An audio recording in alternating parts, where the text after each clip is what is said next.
and you have to say it's a labor of love. I was born to create stuff. So I was from Venice when I came here from America. I guess I was about 2 years old, and my father was a really popular trumpet player, played in all the big bands. He then started working in a music store, and I was maybe 6 or 10 years old. Started hanging out in there and get my hands on things, and then finally, started fixing things without them knowing it and playing things without them knowing it. Taught me more stuff. Somebody else bought them. I ended up running that store, and then I started making my own guitars and took it from there and never went back to work for anybody else. I left this for a while because I got frustrated and went and became a computer programmer. And I did that well too. I guess I applied the same work ethic, but it just wasn't what I wanted to do. So I went back to the guitar industry.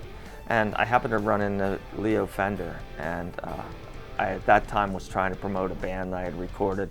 And I tried to hand him a tape. I said, here's what I do. I use your Stratocaster guitars, and I made this tape. And he said, throw the tape in the garbage.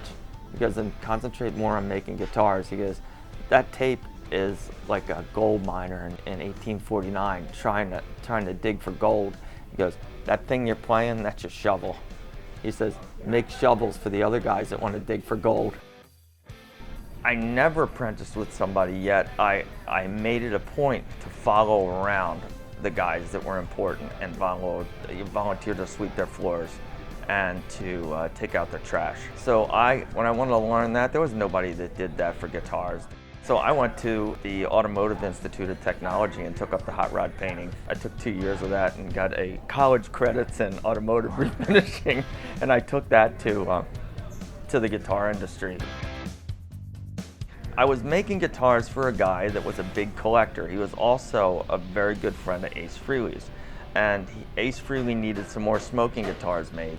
I had been playing smoking guitars when I was 16 years old, and I had, Super 8 film, and it was on the internet, and then I advertised that I would make smoking guitars. And this guy called me and says, I need them made for Ace Frehley. And I blew him off like 4 or 5 times. And then finally he said, I have the money. I want you to make guitars for Ace Frehley. So I made him a couple replicas, and I never thought I'd hear from him again. And next thing, they called me to rebuild an exact copy of Ace's guitar that was lost off that poster, the one that had the burn in the side. Let me take that guitar, and I had to take it apart, look at all the original blueprints, and get to the guy that originally made that guitar, made an exact replica of it.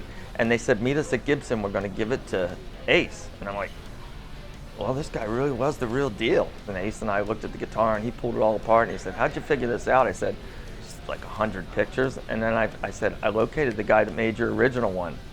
And I said, I talked to him on the phone. He said I was 100% right with the blueprints I sent him. The same guy that I did that said, would you be willing to make me a copy of Gene Simmons' bass, the missing Holy Grail bass? And I said, yeah, I would be glad to do that.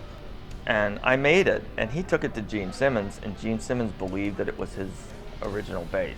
The way that this thing works is Jim Cara works for Gene Simmons, and that's a job that I have that's proud. I make his guitars. But if it's custom, a one-of-a-kind that he has, I've made it, mostly from scratch. And then I do my Gene work and Lita Ford work and my Brad Gillis work. I work with Fender making the Stevie Ray Vaughan copies.